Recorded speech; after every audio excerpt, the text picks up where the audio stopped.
Hello everyone, welcome to our YouTube channel RPSC bio academy.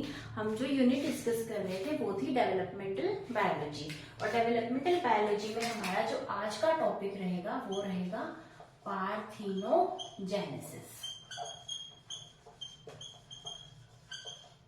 क्या पढ़ने वाले हैं हम? पार्थिनोजेनेसिस। ये वाला जो टॉपिक है ये आपके जो सिलेबस है उसके अंदर डायरेक्टली गिवन नहीं है, लेकिन यहाँ से जो है क्वेश्चंस उठते हैं। ठीक है, तो इसलिए हम जो है ये बिल्कुल ही कॉमन सा कॉन्सेप्ट है, छोटा सा टॉपिक है, लेकिन हम इसको छोड़ नहीं सकते, इसलिए हम इसके बारे में पढ़ लेते हैं। तो सबसे पहले हम डिस्कस करते हैं क्या होता है पार्थिनोजेनेसिस। पार्थिनोजेनेसिस का क्या मतलब है? हमने पहले क्या पढ़ा था? इससे पहले हमने पढ़ा था फर्टिलाइजेशन। हमने फर्टिलाइजेशन देखा था। हमने फर्टिलाइजेशन के अंदर क्या देखा था कि एक तो मेल है और एक क्या है? फीमेल। तो मेल और फीमेल के जो गैमीट है वो आपस में क्या हो जाते हैं? फ्यूज हो जाते हैं, वो आपस में मिक्स हो जाते हैं, ज्वाइन हो जाते हैं, और उनके फ्यूज होने से क्या बनता है? यहाँ पर जाइगोट बनता है। और जाइगोट से क्या बनेगा? जाइगोट होगा डिप्लॉयड और जाइगोट से बनेगा एम्ब्रियो। यही चीज हमने जो है वो डिस्कस की थी किसके अंदर? फर्टिलाइजेशन के अंदर। ठीक है, यही चीज फर्टिलाइजेशन के अंदर डिस्कस की थी। अब पार्थिनोजेनेसिस क्या है? पार्थिनोजेनेसिस इस फर्टिलाइजेशन से कैसे रिलेटेड है? ठीक है, यहाँ पर क्या होता है कि जैसे ये कोई फीमेल है, ये फीमेल का क्या होगा? फीमेल गैमीट, जिसे हम क्या कहते हैं? ओवम कहते हैं। तो इस ओवम को कोई भी जो है मेल नहीं मिला, कोई भी स्पर्म नहीं है, कोई भी मेल नहीं मिला, और ये जो ओवम है ये सीधा ही एम्ब्रियो बना दे। यानी एम्ब्रियो का ओवम का डायरेक्टली एम्ब्रियो में कन्वर्जन, या हम कह सकते हैं जाइगोट में कन्वर्जन, क्या कहलाता है? पार्थिनोजेनेसिस। ठीक है, ओवम का सीधा ही एम्ब्रियो में कन्वर्जन। यानी यहाँ पर हमें क्या नहीं चाहिए? यहाँ पर हमें मेल की कोई जरूरत नहीं है, यहाँ पर फर्टिलाइजेशन की कोई जरूरत नहीं है। नो फर्टिलाइजेशन, यहाँ पर ना ही कोई फर्टिलाइजेशन होगा, ना ही हमें कोई मेल की जरूरत है। फीमेल जो है वो सीधा ही कन्वर्ट हो जाएगी एम्ब्रियो के अंदर। और ऐसा बहुत सारे एनिमल्स के अंदर देखा जाता है। जो छोटे एनिमल्स होते हैं उनके अंदर हम यही चीज देखते हैं कि कुछ कंडीशंस में क्या होता है कि ये जो ओवम है ये कन्वर्ट हो जाता है एम्ब्रियो के अंदर, और यहाँ पर कोई फर्टिलाइजेशन जो है वो देखने को हमें नहीं मिलती। और इसके बारे में किसने बताया था? इसके बारे में बताया था चार्ल्स बॉर्नेट ने। और ये इसने किसने देखा था? ये इसने देखा था सी अर्चिन के अंदर, जिसे हम क्या कहते हैं? एकाइनस कहते हैं। क्या कहते हैं? एरिस्टोटल्स लैंटर्न कहते हैं। मतलब ये क्वेश्चन आ गया तो आप कभी गलत नहीं करोगे कि एरिस्टोटल्स लैंटर्न का नाम जो है वो सी अर्चिन का ही नाम है। ठीक है, क्योंकि ये क्वेश्चन आ चुके हैं इसलिए मैं बारी बारी रिपीट करती रहती हूँ। तो अब हम बात करते हैं कि कैसे एक ओवम एक एम्ब्रियो के अंदर जो है वो कन्वर्ट हो जाता है। ये प्रोसेस कैसे होता है without any male, without any fertilisation. तो यही आज हम समझने वाले हैं।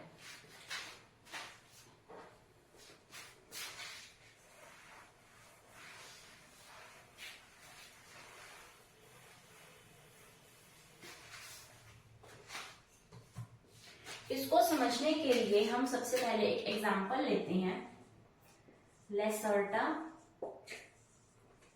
सेक्सिकोला अमेरिकाना। ये एक ही जो है ऑर्गेनिज्म का नाम है।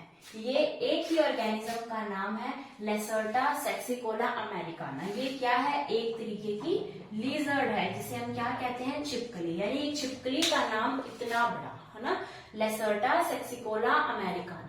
तो ये एक छिपकली का नाम है। और इस छिपकली में क्या देखा गया? इसके अंदर देखा गया कि ओनली फीमेल्स जो हैं वही इसके अंदर प्रेजेंट है, यहाँ पर मेल्स है ही नहीं। इस पूरे के पूरे ऑर्गेनिज्म के अंदर अगर हम बात करें लेसर्टा सेक्सिकोला अमेरिका के जितने भी मेंबर्स आप उठा के देख लो, इन सभी मेंबर्स के अंदर हमें मेल दिखता ही नहीं है। सिर्फ और सिर्फ फीमेल से ही इनका जो है आगे की आगे जनरेशन बढ़ती रहती है। ऐसा कैसे हो सकता है? ऐसा इसलिए होता है क्योंकि इनको मेल की जरूरत ही नहीं है।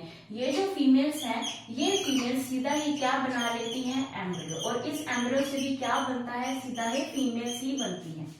ठीक है, यानी फीमेल से ही फीमेल्स बनती है, ना ही इसको चाहिए मेल, और ना ही इसके द्वारा जो ऑफस्प्रिंग प्रोड्यूस होगा वो मेल होगा। यानी फीमेल से फीमेल ही बनती है, कोई फर्टिलाइजेशन नहीं होगा यहाँ पर, कोई भी यहाँ पर मेल की जरूरत नहीं है। फीमेल से फीमेल का बनना, फीमेल से एम्ब्रियो का बनना किसके अंदर देखा गया? लेसर्टा सेक्सिकोला अमेरिकाना, एक लिजार्ड के अंदर ये चीज देखी गई है। अभी हम देखते हैं कि जो पार्थिनोजेनेसिस है ये हमने क्या देखा कि ये तो बिल्कुल नेचुरली ही हुआ। कैसा हुआ? नेचुरल प्रोसेस है। हमने तो नहीं जाकर उसको छेड़ा था कि हमने उसको छेड़ा और उसने क्या किया, मेल पूरे ही अपने हटा दिए, अपनी पूरी कम्युनिटी से मेल ही हटा दिए, सिर्फ फीमेल फीमेल ही है। हमने ऐसा कुछ नहीं किया। ये कैसा है? ये बिल्कुल ही नेचुरल प्रोसेस है। तो अब हम ये देखते हैं कि जो पार्थिनोजेनेसिस है वो नेचुरली कैसे होता है और क्या इसको हम आर्टिफिशियली भी करवा सकते हैं। तो अभी हम उसके बारे में डिस्कस करते हैं।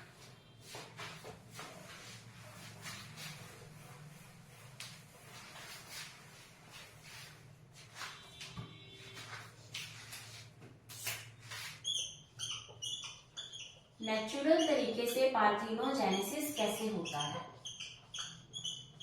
पहले हम ये डिस्कस करेंगे।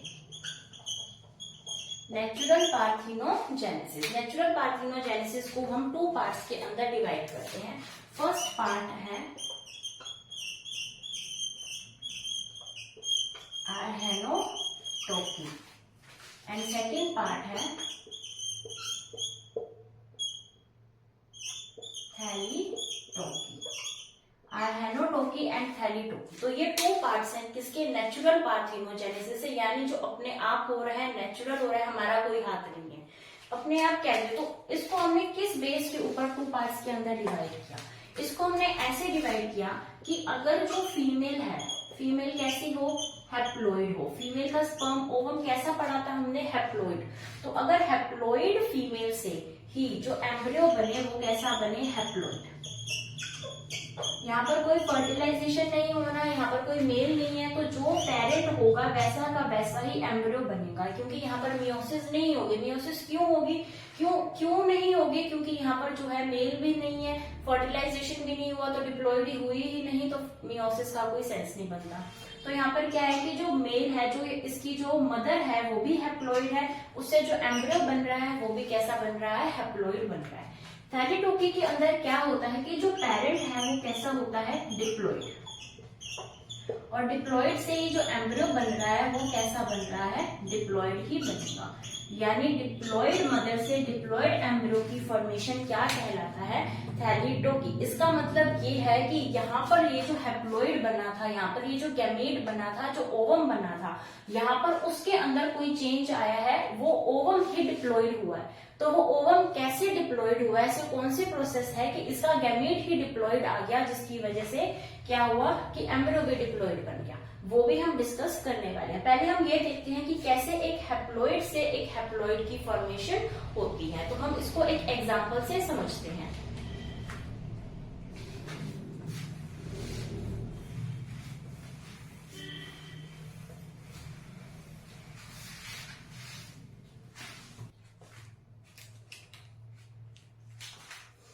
तो हम क्या स्टार्ट कर रहे हैं?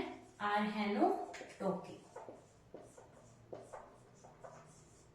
आर्हेनोटोकी को हम समझते हैं एक हैप्लॉइड का एग्जाम्पल लेकर। उसके अंदर जो सबसे इंपॉर्टेंट एग्जाम्पल आता है वो आता है हनी बी का। या हम कह सकते हैं, यहाँ पर हम एग्जाम्पल देख सकते हैं एंड्स का। तो सबसे पहले हम हनी बी के एग्जाम्पल से समझते हैं कैसे होती है आर्हेनोटोकी। तो अगर हम बात करें हनी बी की, तो ये हनी बी के अंदर ये क्या है? क्वीन। क्वीन है एक, और क्वीन कैसी होती है? डिप्लॉइड होती है। ठीक है, इसका पूरा प्रोसेस समझना बहुत इंटरेस्टिंग है। तो सबसे पहले यहाँ पर एक क्वीन होती है। हनी बी के अंदर भी जो मेंबर्स हैं वो डिवाइड होते हैं, कुछ ड्रोन्स होते हैं, कुछ वर्कर्स होते हैं, और एक क्वीन होती है। तो जो फर्टिलाइजेशन करने के लिए जो सक्षम होती है उसे क्या बोला जाता है? क्वीन बोला जाता है। तो यानी एक फीमेल जो है वो साइज में बड़ी होगी और उसे क्या बोलेंगे? उसे क्वीन बोला जाता है। और ये टॉपिक जो है आपका इथोलॉजी में भी पढ़ाया था। तो ये जो क्वीन है, ये क्वीन क्या करेगी? यहाँ पर अपने ओवम या हम कह सकते हैं एग्स को रिलीज कर देगी। ठीक है, इस क्वीन ने अपने एग्स को रिलीज कर दिए, तो इसके एग्स कैसे हो जाएंगे? इसके एग्स हो जाएंगे हैप्लॉइड, क्योंकि यहाँ पर क्या होगा?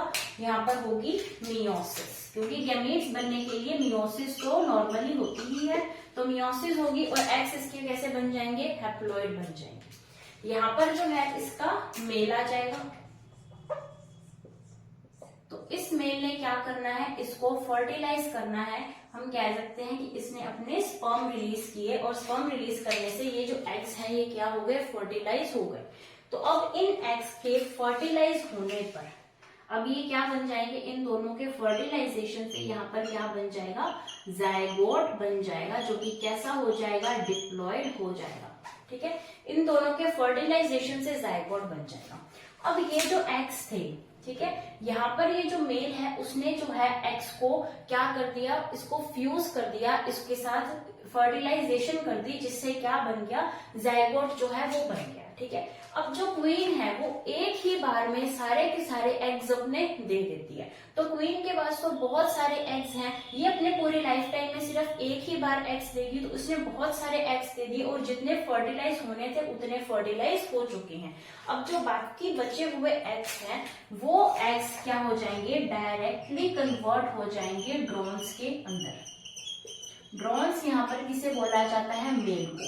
यानी यहाँ पर ये जो मेल आया है ये क्या है, एक ड्रोन है, ये भी क्या है, एक ड्रोन है। और यहाँ पर ये जो एग्स हैं ये डायरेक्टली कन्वर्ट हो जाते हैं इन ड्रोन्स के अंदर। और इस प्रोसेस को हमने क्या बोला था, पार्थिनोजेनेसिस। यानी सीधा ही विदाउट फर्टिलाइजेशन एग्स का एक एम्ब्रियो के अंदर, या एम्ब्रियो से ही ड्रोन बनेगा, तो किसी एम्ब्रियो के अंदर कन्वर्ट होना और दोनों कैसे हो, हैप्लॉइड हो, तो इसे क्या बोला जाता है, पार्थिनोजेनेसिस कहा जाता है। और अब ये जो जायगोट बना है, इस जायगोट के पास अब 2 ऑप्शंस हैं। या तो इस जायगोट से बनने वाली जो न्यू ऑर्गेनिज्म होगी वो क्वीन भी हो सकते हैं, और वो कैसे हो सकते हैं, वो वर्कर भी हो सकते हैं। वो क्वीन भी हो सकते हैं, वो वर्कर भी हो सकते हैं। ये किस चीज पर डिपेंड करेगा, ये डिपेंड करेगा कि अगर इनको दी गई है रॉयल जेली, अगर जायगोट को, यानी इसका जो लार्वा बनेगा जायगोट के बाद, जिसे हम क्या कहेंगे, ग्रब कहेंगे, तो इस लार्वा को अगर रॉयल जेली खिलाई जाएगी तो ये क्वीन बन जाएगा, और अगर इसको नॉर्मल हनी खिलाया जाएगा तो ये क्या बन जाएगा, वर्कर बन जाएगा। वर्कर का क्या काम है, इसका जो भी नेस्ट है उसकी साफ सफाई करना, उसकी मरम्मत करना, उसके हनी को कलेक्ट करना। तो बाकी सारे मजदूरों वाले काम इसे नहीं करने हैं, तो उसका नाम भी क्या रख दिया, वर्कर रख दिया। और जो क्वीन है जो बैठकर सिर्फ एग्स देगी, वो क्या खाएगी, रॉयल जेली, क्योंकि क्वीन कैसी होती है, रॉयल, तो क्या खाएगी, रॉयल जेली। रॉयल जेली खा के सिर्फ एक ही काम है जिंदगी में, एक बार एग्स को रिलीज करना, और मेल ने आके उन एग्स को क्या करना है, फर्टिलाइज करना है। और जितने एग्स फर्टिलाइज होंगे उससे वर्कर एंड क्वीन बन जाएगी, और बाकी जितने भी एग्स अनफर्टिलाइज रह गए उन अनफर्टिलाइज एग से क्या बन जाएंगे, ड्रोन्स बन जाएंगे। और ये जो क्वीन है ये 2n है, 2n का मतलब यहाँ पर 32 क्रोमोसोम का सेट है, और एग्स के अंदर क्या होगा, n = 16 क्रोमोसोम का सेट होगा। उसी तरीके से एंड्स के अंदर भी होता है। एंड्स के अंदर भी क्या होता है कि हैप्लॉइड से हैप्लॉइड की फॉर्मेशन होती है, और इसे हमें क्या बोलते हैं, अनहेनोटोकी कहा जाता है। ठीक है, तो अभी हम डिस्कस करते हैं जो थैलीटोकी है वो।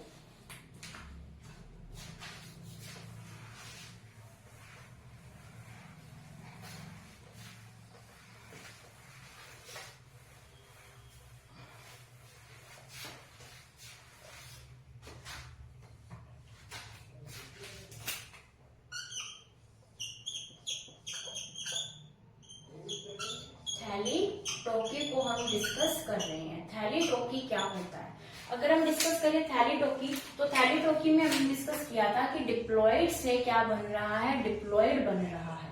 डिप्लॉइड से डिप्लॉइड का बनना, और जो ये थैलीटोकी है इससे जो क्वेश्चन है वो असिस्टेंट प्रोफेसर में आ चुका है कि जो डिप्लॉइड पार्थिनोजेनेसिस है उसे क्या कहा जाता है, थैलीटोकी कहा जाता है। ठीक है, और ये जो क्वीन वाला मैंने आपको एग्जांपल देके अभी समझाया था, तो इससे भी बहुत बार क्वेश्चन आ जाता है कि ड्रोन कैसे होते हैं, क्या वो डिप्लॉइड होते हैं या फिर वो हैप्लॉइड होते हैं, या फिर क्वीन बनने के लिए कौन सी जेली लेनी पड़ेगी, या वर्कर का क्या काम है। तो ये सारे क्वेश्चन इस तरीके से घूमते रहते हैं, और ये जो है ये इनडायरेक्टली फिर हमारे सिलेबस में आ जाता है। तो उसके बाद हमने क्या डिस्कस किया, थैलीटोकी।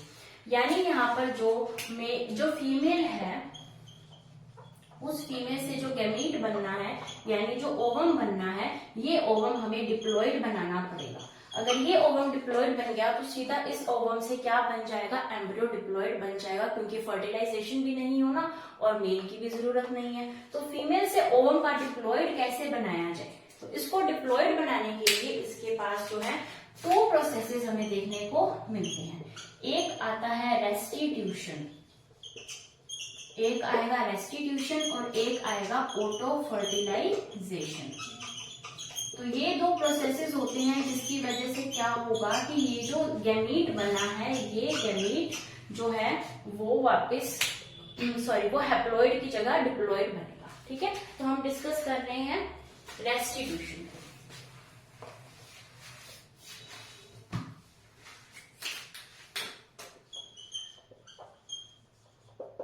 रेस्टिट्यूशन के अंदर क्या होता है, रेस्टिट्यूशन के अंदर ये होता है कि ये जो एनिमल्स हैं इनके अंदर क्या होगा कि जो फीमेल है उस फीमेल के पास जो इसकी सेकेंड मियोटिक डिवीजन है, यानी प्राइमरी oocyte से क्या बनता है,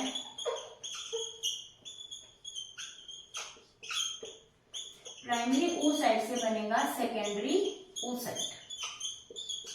प्राइमरी oocyte से क्या बनता है, प्राइमरी oocyte से बनता है सेकेंडरी oocyte, और यहाँ पर क्या होती है, सेकेंड डिवीजन होती है।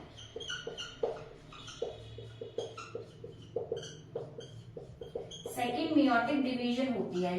यहाँ पर क्या होता है, इस सेकेंडरी oocyte के पास क्या होता है कि यहाँ पर जो इसका न्यूक्लियस है वो तो डिवाइड हो जाता है, लेकिन इसकी सेकेंड मियोटिक डिवीजन के अंदर क्या होता है कि अब ये जो साइटोप्लाज्म है, ये साइटोप्लाज्म अब यहाँ पर हम जो नॉर्मल वे में देखते हैं वो ये देखते हैं कि यहाँ पर एक ओवम बन जाता है और यहाँ पर एक क्या बन जाती है, पोलर बॉडी बन जाती है। यही देखते हैं, एक ओवम बन जाता है और एक पोलर बॉडी बन जाती है। लेकिन यहाँ पर ये चीज नहीं हो पाती, ना ही पोलर बॉडी बनती है और ना ही ओवम होता है। यहाँ पर क्या होता है कि इन दोनों का डिवीजन ही नहीं हो पाता, यानी यहाँ पर न्यूक्लियस जो है वो तो 2 बन चुके हैं, लेकिन यहाँ पर कैरियोकाइनेसिस ना होने की वजह से जो ओवम बनेगा वो कैसा बनेगा, डिप्लॉयड बनेगा। सॉरी, यहाँ पर क्या नहीं हो पाती, साइटोकाइनेसिस नहीं हो पाती, यानी जो साइटोप्लाज्म है वो डिवाइड नहीं हो पाता। न्यूक्लियस तो डिवाइड हो जाते हैं लेकिन साइटोप्लाज्म जो है वो डिवाइड नहीं हो पाता, जिसकी वजह से क्या बन जाती है,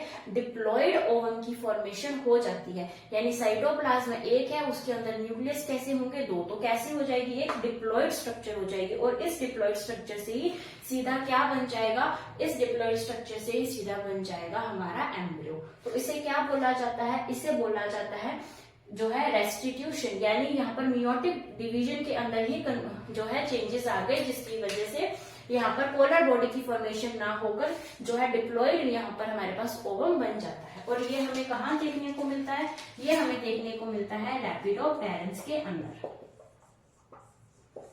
लेपिडोप्टेरन्स के अंदर देखने को मिलता है। लेपिडोप्टेरन्स कौन है, अगर हम बात करें लेपिडोप्टेरन्स कौन है, अगर हम इसके एग्जांपल की बात करें तो हम बता सकते हैं कि जो बटरफ्लाई होती है, जो मॉथ्स होते हैं, वो कैसे होते हैं, लेपिडोप्टेरन्स। लेकिन लेपिडोप्टेरन्स किसके अंदर आएंगे, तो लेपिडोप्टेरन्स आएंगे जो सबसे लार्जेस्ट हमारे पास फाइलम है, arthropoda.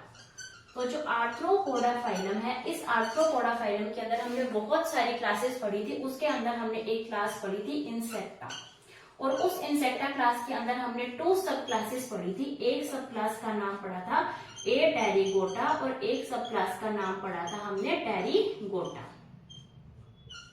A Pterygota and Pterygota 2 सब क्लासेस को हमने यहाँ पर डिवाइड किया था, और हमने ये कहा था कि जो टेरिगोटा है ये ऐसे एनिमल्स होते हैं जिनके ऊपर विंग्स जो है वो प्रेजेंट होते हैं।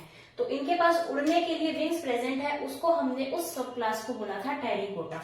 और इस टेरिगोटा के पास जो है उसके पास बहुत सारे ऑर्डर्स इसके अंदर आएंगे, जिसके अंदर एक ऑर्डर आता है लेपिडोप्टेरा। एक ऑर्डर आता है लेपिडोप्टेरा, और इस लेपिडोप्टेरा के अंदर आने वाले सारे एनिमल्स कैसे कहलाएंगे, लेपिडोप्टेरन्स। और इन लेपिडोप्टेरन्स के अंदर हमें ये देखने को मिलता है। उसके बाद हम बात करते हैं, इसके अंदर एक और ऑर्डर आता है जिसका नाम है कोलियोप्टेरा। एक और ऑर्डर है जिसका नाम आता है कोलियोप्टेरा।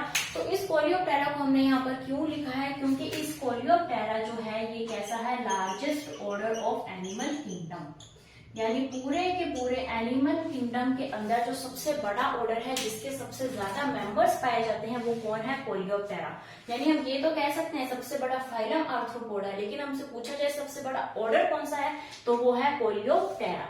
ठीक है, तो इससे हमने डिस्कस किया कि रेस्टिट्यूशन क्या होता है और रेस्टिट्यूशन के अंदर कौन कौन से एनिमल्स आते हैं।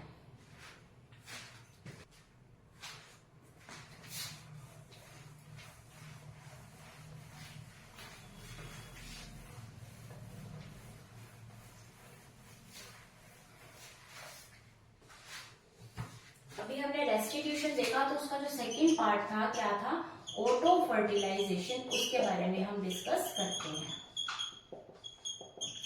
ऑटो फर्टिलाइजेशन क्या होता है? ऑटो फर्टिलाइजेशन ये होता है कि जब भी हम ओवम को बनाते हैं तो हम कहते हैं कि एक तो यहाँ पर सेकेंडरी oocyte बनता है और एक यहाँ पर क्या बनती है? पोलर बॉडी बनती है। एक पोलर बॉडी बनेगी और ये कह लो कि एक प्राइमरी oocyte हमारे पास बन गया। सॉरी, प्राइमरी oocyte से यहाँ पर क्या बनेगा? सेकेंडरी oocyte हमारे पास बन गया। ये हमारे पास सेकेंडरी oocyte आ गया। किससे आया? प्राइमरी oocyte से। प्राइमरी oocyte कैसा होता है? डिप्लॉइड। ये कैसा होता है? हैप्लॉइड। ये कैसा होता है? हैप्लॉइड। और यहाँ पर हमारी मियोसिस होती है, जिससे सेकेंडरी oocyte बनता है और एक पोलर बॉडी। oogenesis में हम ये प्रोसेस अच्छे से देखकर आ चुके हैं। लेकिन इसके अंदर क्या होता है? इसके अंदर होता है ऑटो फर्टिलाइजेशन। ऑटो फर्टिलाइजेशन का मतलब है कि अब ये जो पोलर बॉडी अलग हुई थी, ये पोलर बॉडी इसके साथ वापस फ्यूज हो जाएगी। इस सेकेंडरी ओवम के साथ ये पोलर बॉडी वापस फ्यूज हो जाएगी, जिससे कि क्या बन जाएगा? ओवम बन जाएगा। और वो भी कैसा ओवम बन जाएगा? डिप्लॉइड ओवम बन जाएगा। और ये डिप्लॉइड ओवम अब क्या बना सकता है? एम्ब्रियो बना सकता है। ठीक है, तो इसके अंदर ऑटो फर्टिलाइजेशन के अंदर पोलर बॉडी ही सेकेंडरी oocyte के साथ फ्यूज हो रही है, जिससे डिप्लॉइड ओवम बन रहा है। और रेस्टिट्यूशन के अंदर जो है साइटोकाइनेसिस नहीं होने की वजह से वहां पर डिप्लॉइड ओवम बन रहा था। ठीक है, तो ये हमने क्या देखा? नेचुरल तरीके से पार्थिनोजेनेसिस कैसे होती है। अभी हम देखते हैं कि क्या पार्थिनोजेनेसिस को आर्टिफिशियली भी करवाया जा सकता है।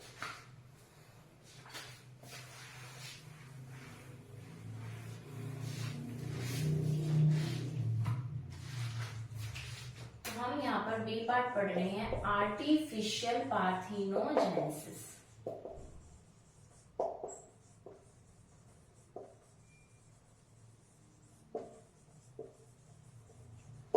आर्टिफिशियल पार्थिनोजेनेसिस कैसे हो सकती है? आर्टिफिशियल पार्थिनोजेनेसिस इस तरीके से हो सकती है कि अगर उस ओवम को हीट शॉक ट्रीटमेंट दिया जाए, यानी उसको हम बारी बारी क्या कर दे? कूल कर दे, फिर हीट दे दे, फिर कूल कर दे, फिर हीट दे दे। यानी उसको बारी बारी ठंडे से गर्म के अंदर अगर हम उसको बारी बारी लेकर जाएंगे तो उसके अंदर जो है पार्थिनोजेनेसिस हो जाएगी। और वो जो है एम्ब्रियो जो है वो जाइगोट जो है वो क्लीवेज करना स्टार्ट कर देगा, वो नया एम्ब्रियो बनाना स्टार्ट कर देगा। तो ये क्या है? एक हीट शॉक ट्रीटमेंट है, जिसमें अंदर उसको बारी बारी गरम ठंडा दिया जाता है।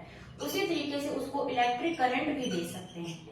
इलेक्ट्रिक शॉक देखकर भी देखा गया है कि इलेक्ट्रिक शॉक देने से भी वो जो ओवम है उसके अंदर क्लीवेज हमें देखने को मिल जाती है, जिसकी वजह से ये जो ओवम है वो कन्वर्ट हो जाता है एम्ब्रियो के अंदर। ठीक है, उसके अलावा उसका जो ऑस्मोटिक प्रेशर है उसको अगर बढ़ा दिया जाए, उसके ऑस्मोटिक प्रेशर को बढ़ाने से भी हो जाता है कि उसके अंदर जो है पार्थिनोजेनेसिस होना स्टार्ट हो जाए। ठीक है, उसके अलावा यहाँ पर कुछ इनऑर्गेनिक सोल्ट्स की वजह से भी हो सकता है।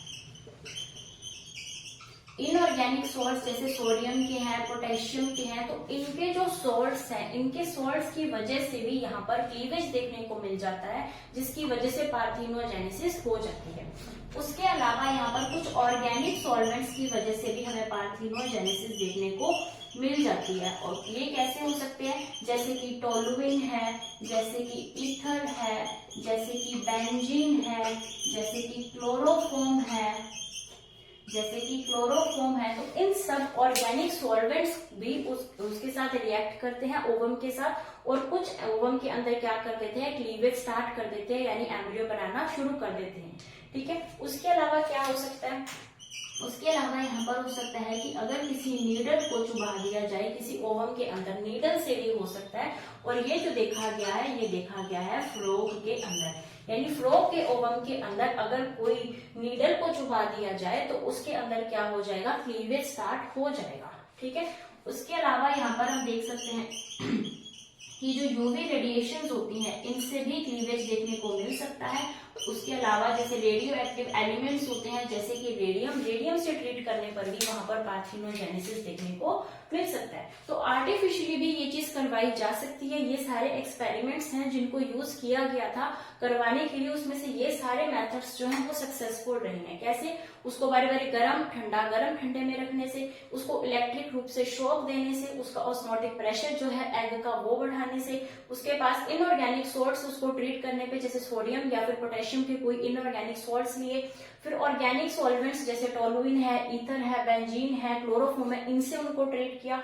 नीडल्स को चुभाने से जैसे फ्रॉग के अंदर क्लीवेज देखने को मिलता है सॉरी यूवी रेडिएशन है, रेडियम है, इनसे ट्रीट करने पर भी क्या देखने को मिला, पार्थिनोजेनेसिस देखने को मिला।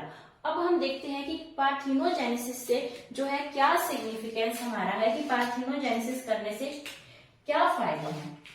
अगर पार्थिनोजेनेसिस किया जाए तो इस पार्थिनोजेनेसिस करने से क्या होता है कि यहाँ पर वेरिएशंस जो हैं वो बिल्कुल ही नहीं हो पाती, यहाँ पर वेरिएशंस हमें देखने को नहीं मिल पाती। और जो जनरेशन का नंबर है यानी नंबर ऑफ जो ऑफस्प्रिंग है वो ज्यादा बनते हैं। क्यों ज्यादा बनते हैं, क्योंकि यहाँ पर कोई मेल की जरूरत नहीं है, मेल आएगा फिर वो संयोग होगा नहीं हो पाएगा, तो यहाँ पर उस चीज का कोई डर नहीं है, सीधा एक जो फीमेल है वो सीधा ही कन्वर्ट हो जाती है। तो यहाँ पर ऑफस्प्रिंग का जो नंबर है वो बढ़ जाएगा। यहाँ पर मल्टीपल जो है मल्टीप्लिसिटी बढ़ जाएगी, क्योंकि वही है कि अगर मेल यहाँ पर आएगा तो ही वहां पर फर्टिलाइजेशन हो सकता है, तो यहाँ पर ऐसा कुछ नहीं है, मल्टीप्लिसिटी हो जाएगी, ज्यादा से ज्यादा मेंबर्स जो है वो बनने शुरू हो जाएंगे, जो भी नए इस पार्थिनोजेनेसिस से जो भी बनेंगे। उसके अलावा हम ये कह सकते हैं कि जो पार्थिनोजेनेसिस से बनने वाले जो एनिमल्स हैं उनके अंदर डिप्लॉइड से ज्यादा भी प्लॉइडी हो सकती है, यानी पॉलीप्लॉइडी भी हमें देखने को मिल सकती है। क्या देखने को मिल सकती है, पॉलीप्लॉइडी, क्योंकि ऐसा जरूरी नहीं है कि वो डिप्लॉइड का डिप्लॉइड ही बने, हो सकता है डिप्लॉइड के साथ कल को कुछ और फ्यूजन हो जाए वो ट्रिप्लॉइड बन जाए, है ना। तो पॉलीप्लॉइडी भी देखने को मिल सकती है। मेंबर्स इसके ज्यादा बनते हैं क्योंकि मेल का इंतजार नहीं है। यहाँ पर नंबर ऑफ ऑफस्प्रिंग भी ज्यादा बनेंगे क्योंकि यहाँ पर हमें फर्टिलाइजेशन नहीं करवानी है, वेरिएशंस यहाँ पर हो नहीं पाएंगी। और अगर कोई बेनिफिशियल इसके अंदर चीज है तो वो पीढ़ी दर पीढ़ी क्या हो जाएगी, ट्रांसफर हो जाएगी। तो इसके अंदर कोई भी बेनिफिशियल जीन्स है वो पीढ़ी दर पीढ़ी ट्रांसफर हो जाएंगे, उसके अंदर कोई हमें म्यूटेशन देखने को नहीं मिलेगा। तो ये सब कुछ क्या है, ये सब कुछ है सिग्निफिकेंस ऑफ पार्थिनोजेनेसिस, जिससे कि क्वेश्चन जो है वो जनरली नहीं पूछा जाता। पार्थिनोजेनेसिस से जो हमने सबसे पहले आर्हेनोटोकी और थैलोटोकी है उसी से ही क्वेश्चन ज्यादातर आते हैं, लेकिन ये हमें हमारा टॉपिक जो है वो अच्छे से करना था, इसलिए हमने सारा एक बार पढ़ लिया है। ये सिर्फ एक आधे घंटे की वीडियो बनेगी, लेकिन हमारा जो है कॉन्फिडेंस लेवल इससे बूस्ट हो जाएगा, तो इसलिए हमें ये वीडियो जरूर देखनी है और हमारे जो सिलेबस में इनडायरेक्टली ये है। तो तब तक आप वीडियो को लाइक कीजिए, शेयर कीजिए, हमारे चैनल को सब्सक्राइब कीजिए। Thank you.